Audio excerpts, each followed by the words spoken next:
Can't pay rent, but I'll do what a man loves most, and I'll fold your laundry, she smiled. Luneth Prime breathed in vents and white light. The corridor outside 27F ran silent as a clinic.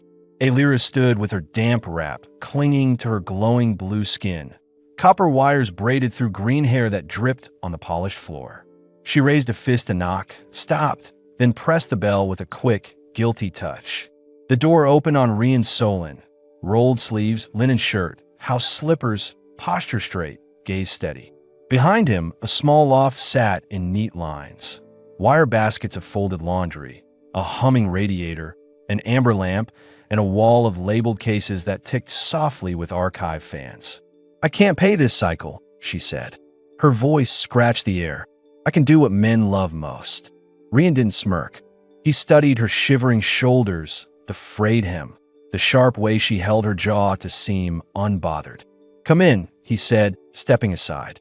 Start with the laundry. Warm up first. She blinked, thrown off balance, then crossed the threshold.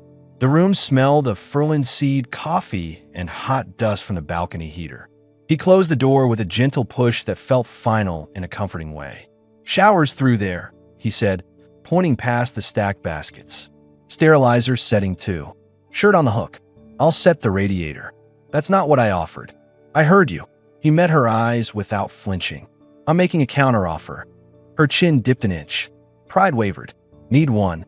In the small washroom, steam lifted the chill from her skin. She scrubbed quickly, then slipped into his white cotton shirt. It hung to mid-thigh and fell wide at the collar, revealing the gold-lit line of her clavicle. The fabric smelled clean and faintly of cedar storage sheets. She wiped the mirror and stared a second. She looked softer. That scared her. Rian waited by the radiator, spreading her ceremonial wrap along the bars without fuss. He glanced once at the new shirt on her, then away, disciplined. You fold like this, he said, lifting a warm towel and snapping it flat. Corners to corners. Tight seams.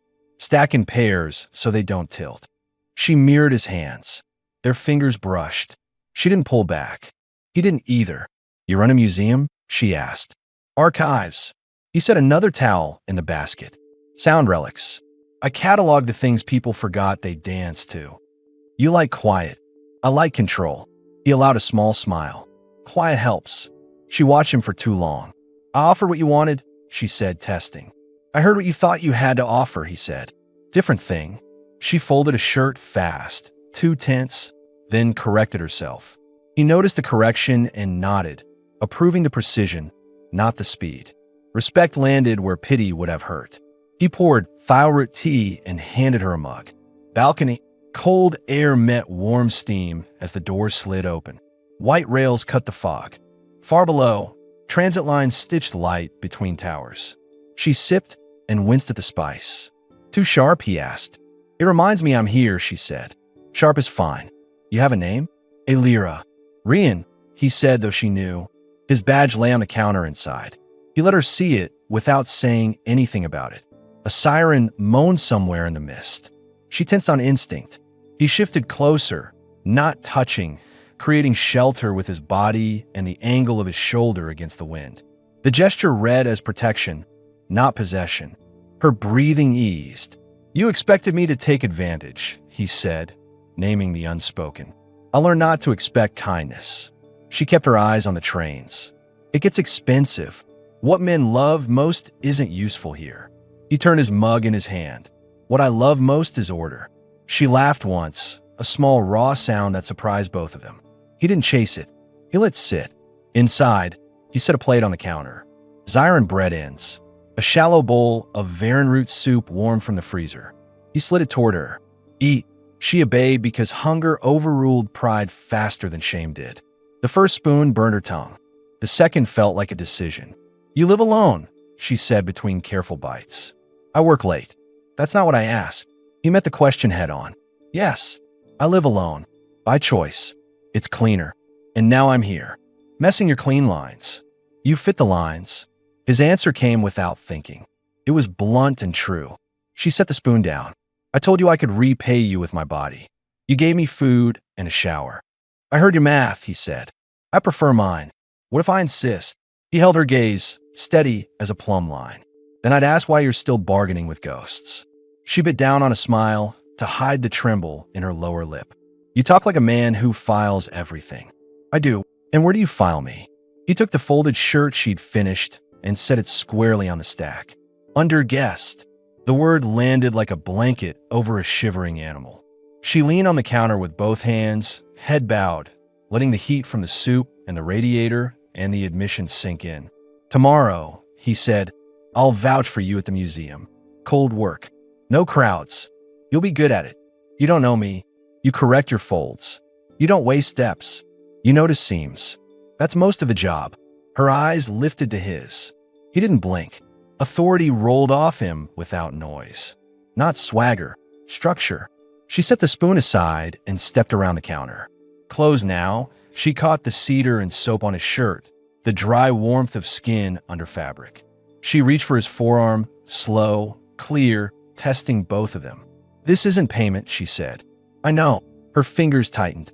He didn't move first. She guided his hand to her waist, placed it there, then waited.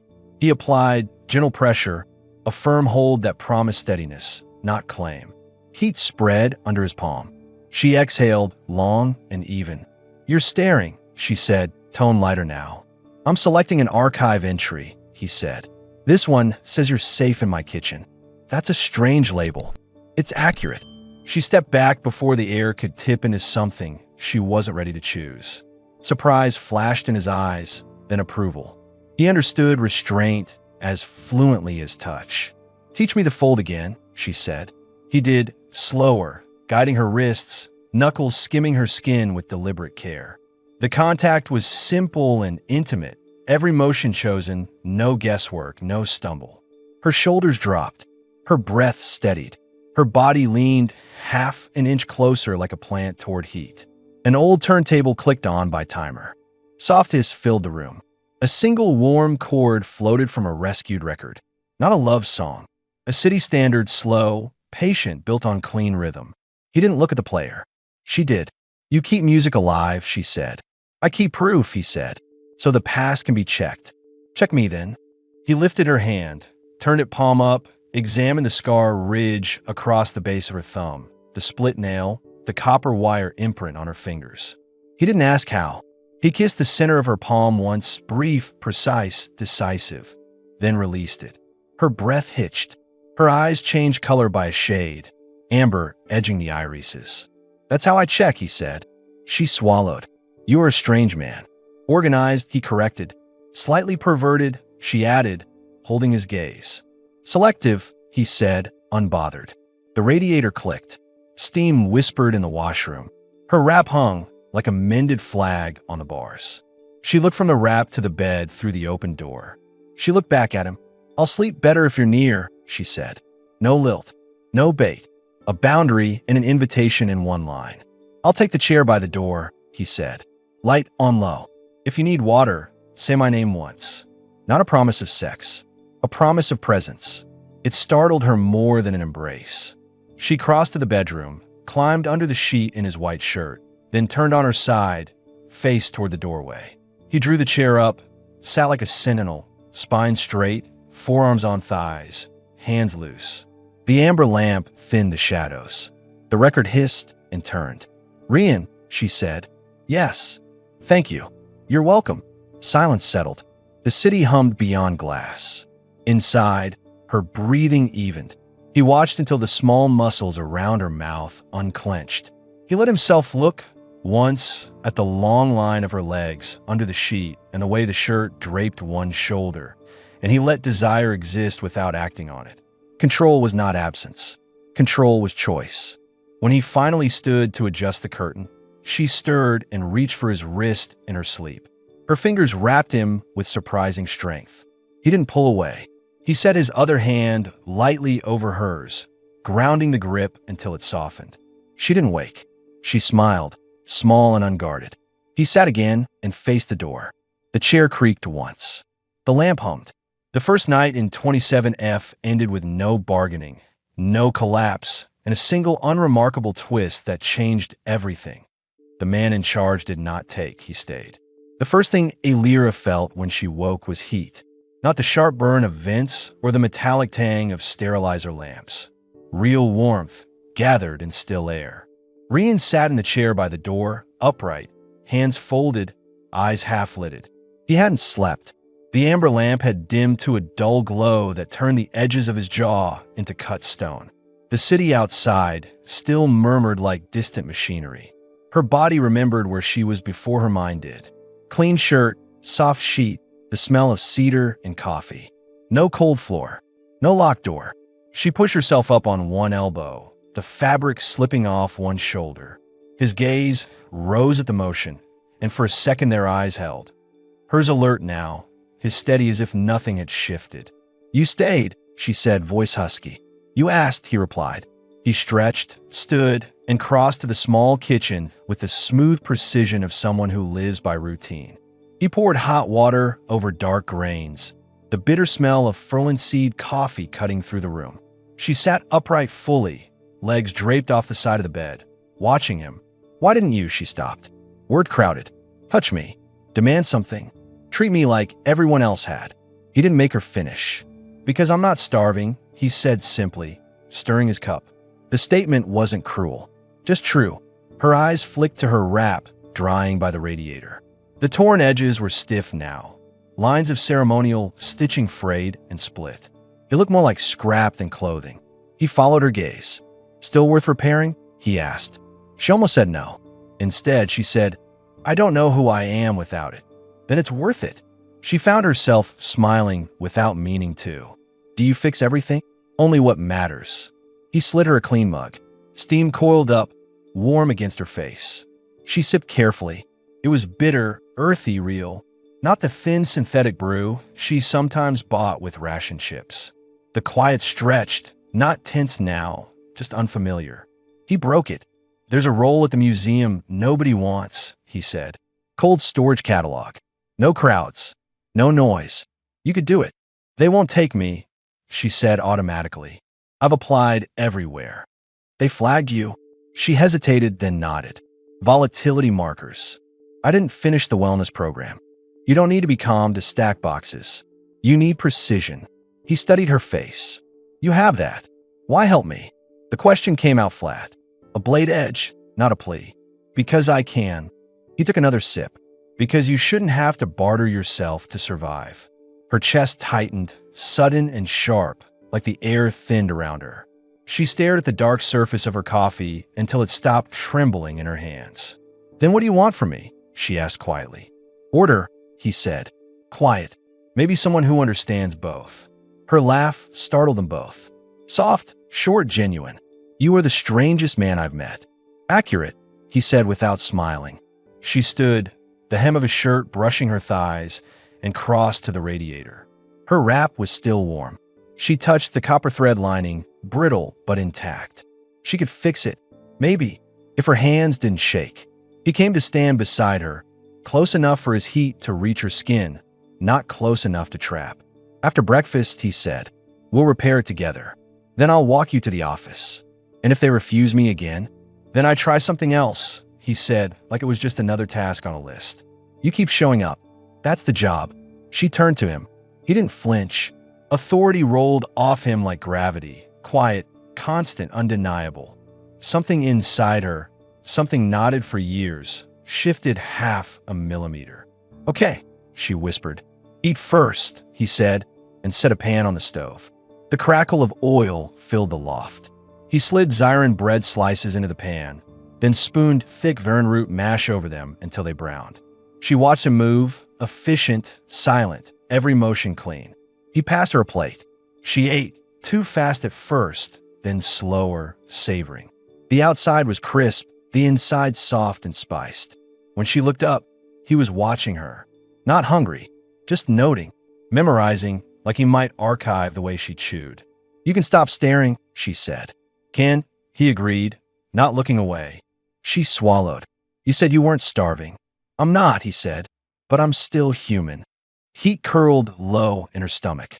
She dropped her gaze before it showed on her face. He rinsed the plates. She folded the cloth napkins without being told. They moved around each other like they'd done this before. Like it was normal. It wasn't. That might have been the strangest part. When the dishes were done, he laid her wrap on the table and brought out a small repair kit. Needles, copper thread, micro seal tape. She blinked at it. "You fix clothes too?" she asked. "Everything worth keeping," he said again calm. She sat. He threaded the copper with steady fingers, then placed it in her hand. "You start." Her hand shook only once. He didn't mention it. They worked in silence, side by side, her wrap slowly becoming whole enough to wear again.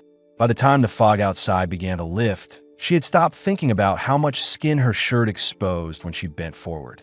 He hadn't once commented. That unnerved her more than if he had. He glanced at the clock. "We leave in 20. She breathed in, steady. She could do this. Maybe.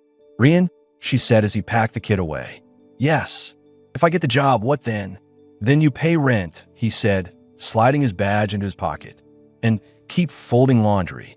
Something in her chest eased, sharp edges dulling. Stability sounded more seductive than any offer she'd ever made. She went to dress, slipping the repaired wrap over the shirt. It clung better now, edges aligned, no longer a ruin. When she stepped out, he looked up and gave a small nod. Approval, not awe. Somehow, that meant more. "Let's go," he said. She followed him out into the cold hallway, the hiss of the vents chasing them down the white corridor as Luneth Prime began another perfect, merciless day.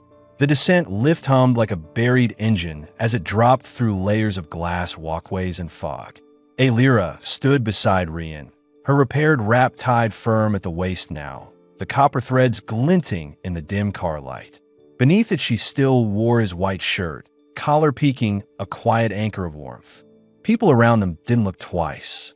That felt strange, being unseen in a city that usually sliced her open with stares.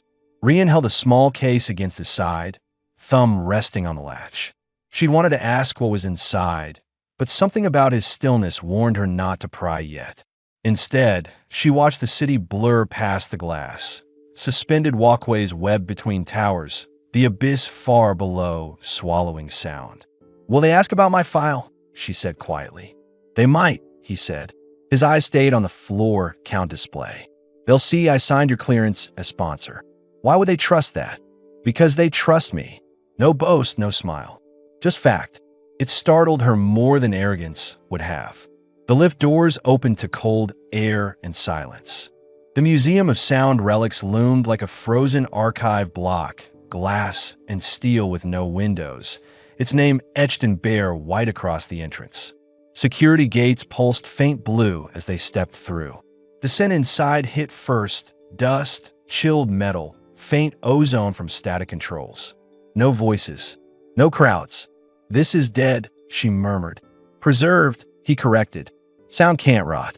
People can." They passed rows of locked glass stacks. Inside, black discs gleamed under frostlights, each labeled in white code strips. A thin mist curled along the floor from the cooling vents. She kept her hands folded tight to resist the urge to touch anything. A registrar in a pale coat waited at a terminal desk. Older, hair silver, face lined by the kind of discipline that didn't crack for pleasantries. She scanned Rian's badge, then glanced at Aelira. "Volatility flag?" she asked. "Temporary," Rian said. "Under my supervision." The woman raised a brow. "Risk? Precision offsets risk," he replied. "Watch." He unlocked a vault drawer and slid out a thin record sleeve, black vinyl inside like frozen oil. He placed it in front of Aelira. "Catalog this." Her pulse jumped. "I don't." "Use your hands," he said softly, like folding. She drew a slow breath and opened the sleeve. The record surface caught the frostlight in clean rings. She checked the edge, spun it under her fingers, logged the serial etched in the inner groove. The terminal scanned her entry. Green light. No errors. The registrar studied her a long moment, then nodded once. "Cold storage prep," she said. "Trial shift. 3 days. Start tomorrow. No public access." Aelira froze. "You're giving me a shift?" Rian Solon vouched. The woman said, already turning back to her console. "Try not to make me regret it." They were dismissed. Just like that. Out in the main hall, Aelira stood still. Her hands trembled, not from fear this time, but the shock of something going right. You didn't tell me you could pull that, she whispered. You didn't ask, Rian said. She stared at him. Why do they trust you that much? He hesitated a beat, then said, because I never lie on paper. He started walking. Come on, you need boots. Boots. Cold storages -5. Steel floors. They stopped at a supply depot tucked under a stairwell. Rows of gray work coats hung in neat grids, boots stacked like soldiers. He picked a pair, checked the soles, then crouched and set them at her feet without ceremony. No one's ever bought me shoes, she said softly. I didn't buy them. I requisitioned, he said. Return them if you quit. She slid her feet in. They fit too well, like the museum had been waiting. The thought made her chest tighten. Back at the lift, she finally asked, What's in the case you carry? He glanced down at it. Vinyl sleeves. Returns. He paused. Also insurance. Insurance. In case you freeze on day one, he said. I can play something loud. Break the silence. Her lips parted, then curved. That's strange. Accurate. The lift climbed. The air warmed. The tension in her shoulders didn't. It twisted in new ways now. Fear not of failing, but of wanting this too much. At his door, she stopped. You don't even know me. I know enough, he said. You work clean. You hold your shape under pressure. And you fix what can be saved. Her throat ached. And if I break? Then we repair you, he said, unlocking the door. Like the wrap. Inside, the loft glowed with soft light again, the radiator humming. Her wrap hung by the heater, warm from the day's repairs. She stood staring at it, as if it were someone else's life. He set his case down, kicked off his shoes, and glanced at her over his shoulder. Fold or eat first? He asked. She blinked. Eat. Good choice.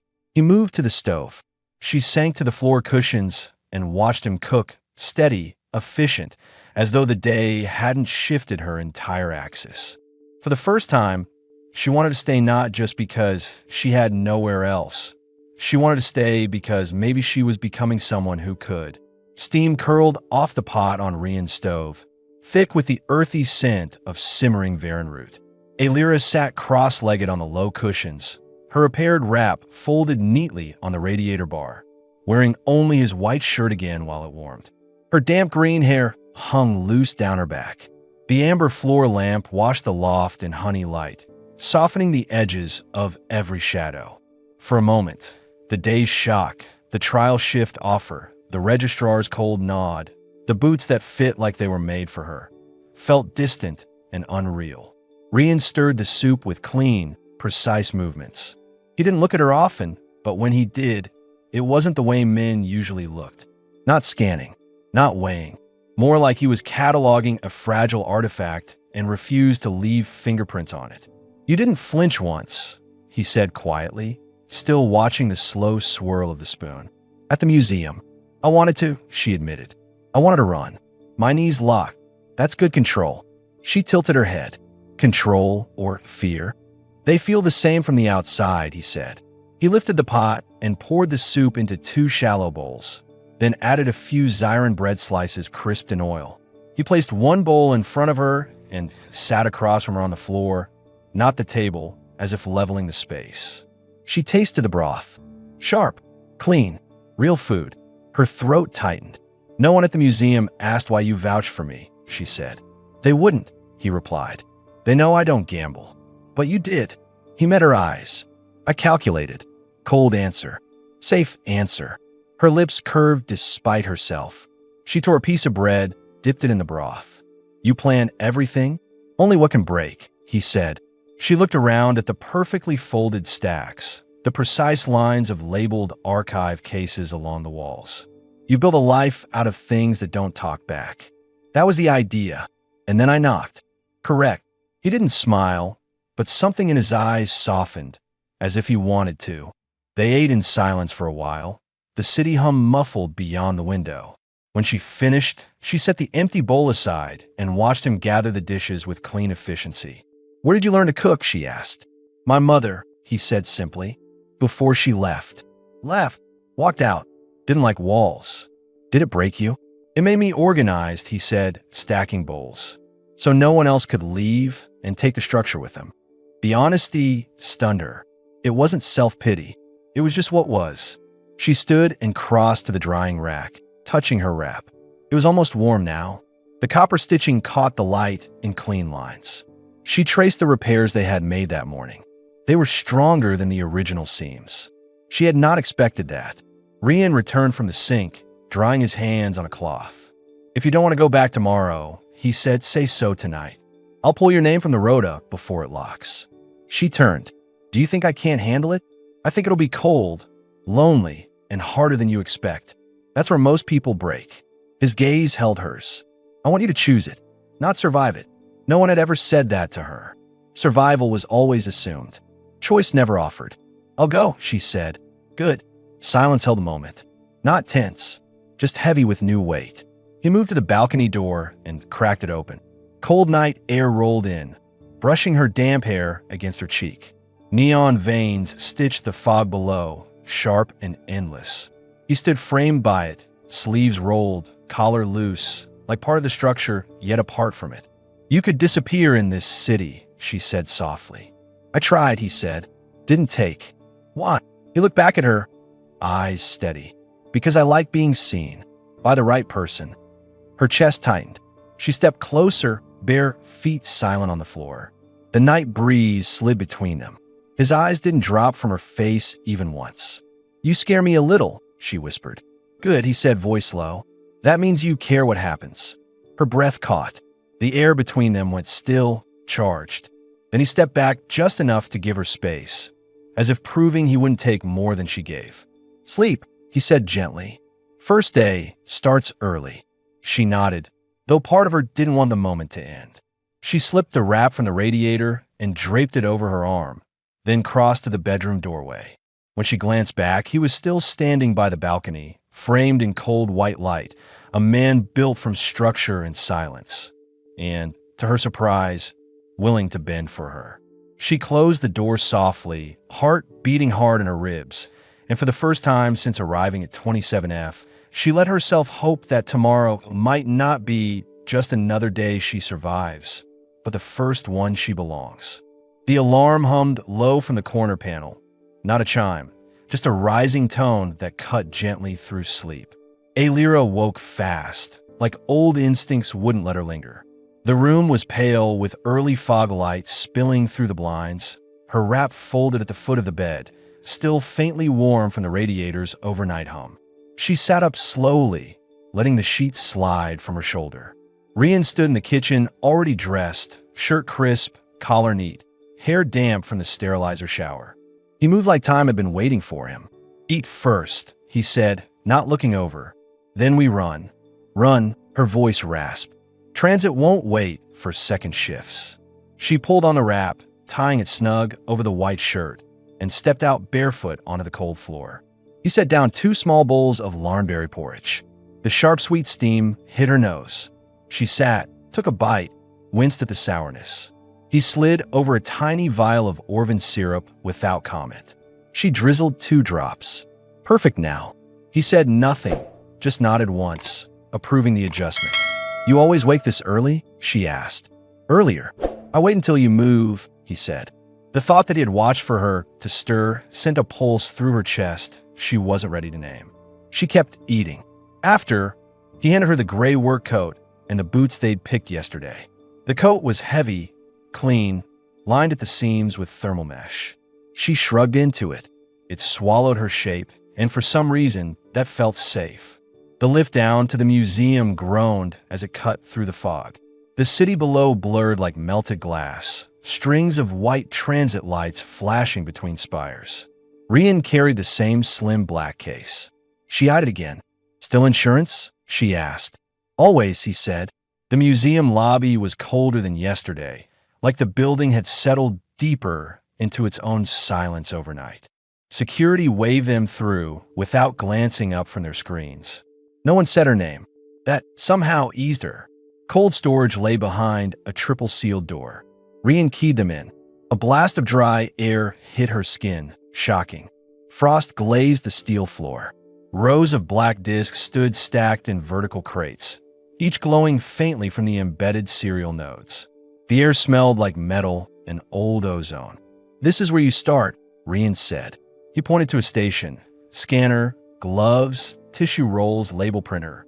Sort verify pack. No sound, no rush. He watched her slide on the thermal gloves, position the scanner, and lift the first disc. It was heavier than she expected. She logged the code, wrapped it in tissue, sealed the edge, placed it upright in the crate. Exact. Clean. Her breath puffed faint white from her mouth as she worked. Time thinned to quiet rhythm. Scan. Wrap. Seal. Stack. Every piece she placed steady. Every seam aligned. Rian said nothing. Just watched from the next station, hands in pockets, the still presence of a man who would move fast if she faltered but trusted she wouldn't. By midday, her shoulders burned. She hadn't spoken for 2 hours. She didn't want to. Silence here didn't crush her. It held her up. When the bell chimed shift break, she peeled off the gloves. Her fingers ached, but the ache felt clean. Rian handed her a bottle of Orvan water. She drank it all at once, throat cold, chest hot. "You didn't break," he said simply. "Yet," she said, breathless. "Good answer." They left together through the side staff exit. Evening fog had rolled in low, orange neon bleeding through it from distant tram lines. She walked slower, boots clicking on the walkway's glass panels. Rian stayed half a step behind, watching her posture like he was cataloging that too. "You didn't hover," she said finally. "You didn't need me to. What if I had? Then I would have been closer," he said without hesitation. Something in her unclenched. Not all of it, but enough that when they reached the lift, she stood closer to him than she had yesterday, shoulder brushing his arm as the doors closed and the city rose around them like frozen fire. The lift doors slid open to the quiet corridor of 27F, the climate vents hissing softly along the ceiling. Alira stepped out first, still wrapped in the gray work coat, her boots scuffed now from hours on cold steel floors. Her legs felt like lead, but her spine stayed straight, as if the museum's rigid order had pressed itself into her bones. Rian followed close behind, unlocking the door with one hand while balancing the slim black case under his arm. Inside, the loft was warm. The amber lamp glowed low, washing the clean stacks of folded laundry in soft gold. The radiator hummed. For the first time all day, she let her shoulders sag. She kicked the boots off by the wall and shrugged out of the coat, the white shirt beneath damp at the collar from exertion. Rian hung the coat without comment, moving with that same steady precision that made chaos feel far away. "You held steady," he said, not looking at her as he set the case down. "Mostly," she answered. One crate slipped. "I caught it." "Good hands," he said simply, as if he were stating a catalog number. She hesitated, then asked, "Why the case?" "You never opened it." He paused, unlatching at last. Inside were 3 vinyl records sealed in temperature cases, a worn cloth, a portable player no larger than his palm. "Emergency signal," he said. "If you panicked, I'd play one." Music cuts through freeze faster than words. Her throat tightened. "You thought I'd panic." "I plan for failures I don't expect," he replied, closing it again. "It's the only way nothing breaks." She sank onto the floor cushions, pulling her legs under herself. Her hands trembled faintly from cold and strain. He noticed. He didn't comment. Instead, he crossed to the kitchenette, filled a pot, and set it on the stove. The smell of spices rose, Varen root again, rich and grounding. "You always cook after work?" she asked. "It resets the room," he said. "It resets you." He gave the barest nod. They ate sitting side by side this time, their shoulders nearly touching, steam rising between them. She chewed slower now, no rush, savoring every sharp bite. The warmth unknotted her stomach and sent it curling lower, unfamiliar and disarming. She set the spoon down halfway through, watching him. "You weren't surprised I did well," she said. "No," he replied. "Because you trust me? Because you hate wasting steps. People who hate waste survive cold rooms." Her mouth curved. "That's your whole metric for trust." "It works," he said, and took another bite. They cleaned the bowls in silence, not because there was nothing to say, but because it felt good not to fill the air. When they finished, he hung her coat near the radiator and draped her wrap beside it. The copper stitching glinted faintly in the light. She stood behind him, closer than before, so close her breath fogged the back of his collar. "Rian," she said quietly. He straightened, turned just enough to face her. "Yes, I don't feel like I'm drowning right now." "You're not. I'm afraid it won't last." "Then don't think about lasting," he said. "Think about building." The words landed like a weight she wanted to carry. Her pulse jumped. He watched her reaction with calm precision, not pouncing on it, not feeding it, just registering like sound on tape. She stepped back half a pace, not to retreat, but to breathe. "I'm going to shower.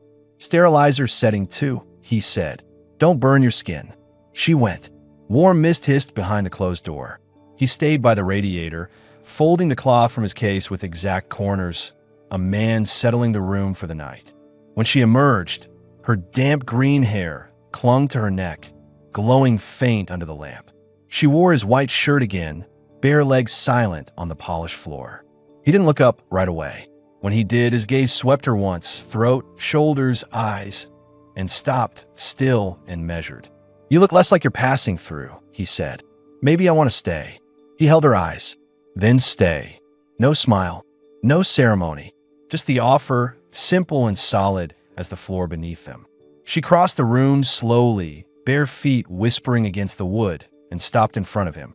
Close enough their warmth mingled. Close enough she could smell cedar on his shirt and the faint bite of sterilizer soap on his skin. Neither of them spoke. The silence between them wasn't cold anymore. It pulsed. Her hand rose, hesitated, then touched the side of his jaw. Firm, claiming. He didn't flinch. His eyes locked on hers, steady and unreadable except for the faintest shift in his breathing. Then she stepped back, not breaking the moment, just saving it, and moved to the bed. She climbed in, curled on her side, facing the doorway. Rian turned off the stove light, checked the locks, and dimmed the lamp to a low amber glow. He sat in the chair by the door again, sleeves rolled, hands resting loose on his knees. The same position as their first night, but different now. No tension, just presence. "Good night, Rian," she said softly. "Good night, Alira." Her eyes closed. Her breathing slowed. Outside, Luneth Prime glimmered like cold machinery, but inside 27F, the air felt warmer than it had any right to be. Alira woke before the alarm. Pale fog light filtered through the blinds, cutting the room into thin silver strips. She lay still for a long moment, watching them crawl across the ceiling. The air was warm, quiet except for the faint hiss of the vents.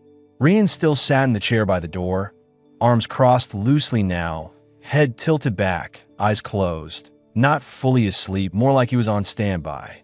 She rose carefully, bare feet silent on the floor.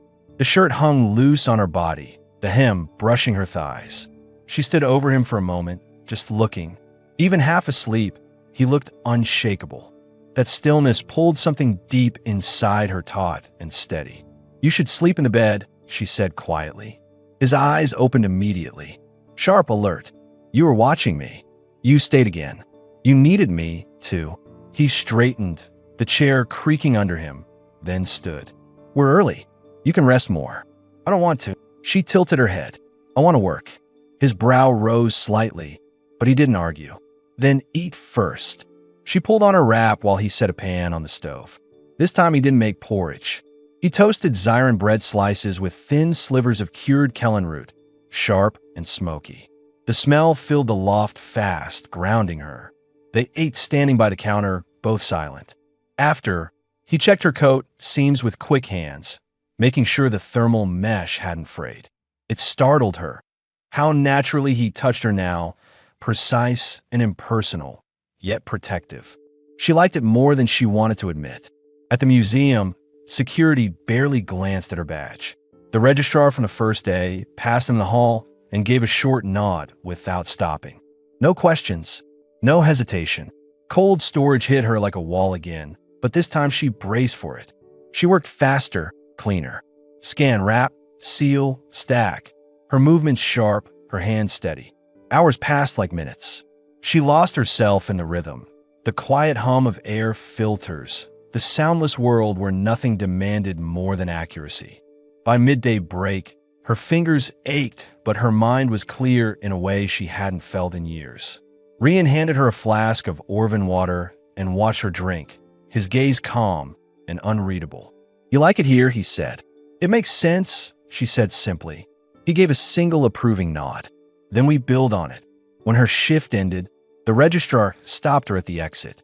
"You corrected 3 misfiled entries," she said without expression. "I logged it." Alira blinked. "Thank you. Tomorrow, you handle inventory input directly," the woman said. Then she walked away. Outside, the fog had thickened, glowing orange from the tram lines. They walked side by side through it, boots tapping on the glass walkway. Alira clutched the folded gray coat tight around herself, but it wasn't from a cold. She felt anchored and terrified by how much she wanted to keep feeling that. 3 missed files, Rian said. "Fast eyes. You sound pleased." "I am." They took the lift up through the city layers. She watched the fog peel away, the spires rising through it like dark pillars. His reflection stood beside hers in the glass, straight, solid, quietly unshakable. Back at the loft, she shed the coat and boots, laying them in their exact places without being told. He noticed, said nothing, just gave the faintest nod and crossed to the kitchen. The air warmed as the radiator clicked on. She followed him, standing close enough their shoulders brushed when he reached for the spice jar. "Rian," she said. He didn't look up from the pan. "Yes, if I get the job permanently. You will. And I can pay rent. You will." She drew a slow breath. "Will you still want me here?" He turned, meeting her eyes square on. "I wanted you here before you worked. The rest is just paperwork." Her chest tightened until her breath hitched. He noticed, stepped closer, and placed one steady hand on her waist, gentle, firm, grounding. "You can stop proving your worth," he said. "I already filed you under permanent." Her laugh cracked out soft, shaking.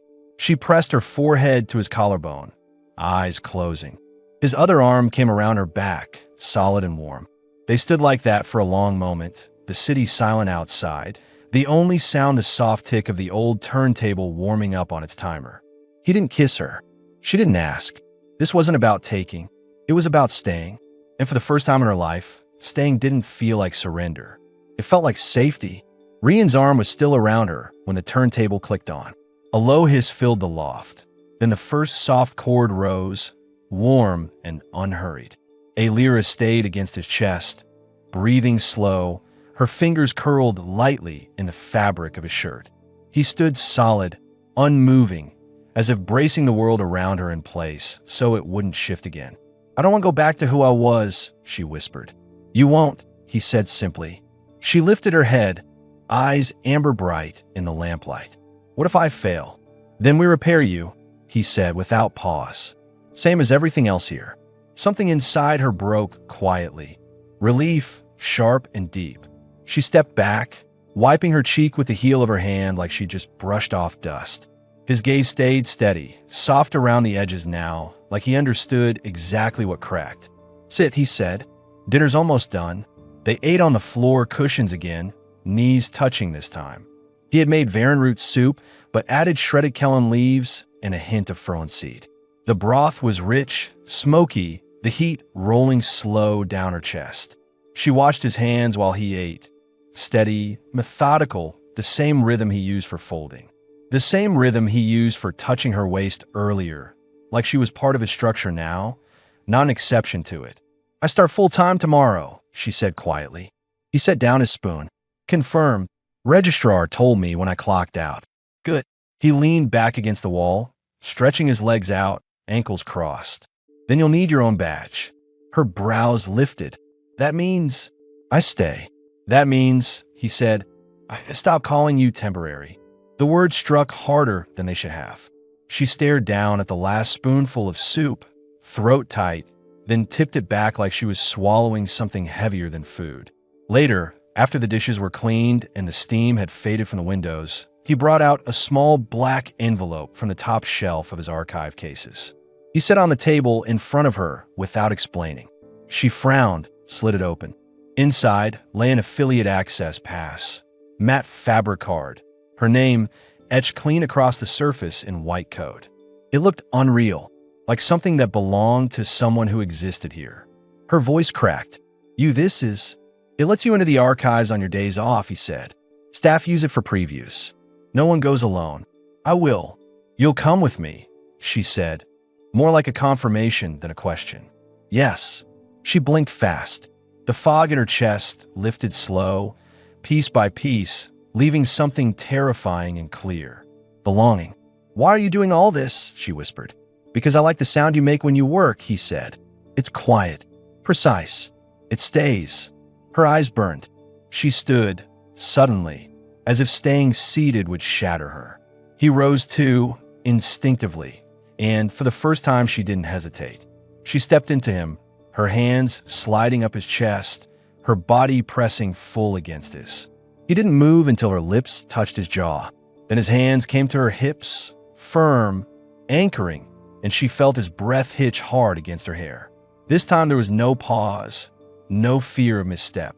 Their mouths met slow, deep, sure. The kiss tasted of heat and metal and something like relief. The white shirt slid off one shoulder as she reached for his collar, pulling him down to her, and he let her guide the pace.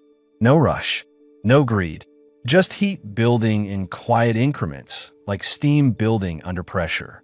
They backed toward the bed, neither breaking the kiss, hands searching, not frantic, but hungry now. She stripped the shirt away.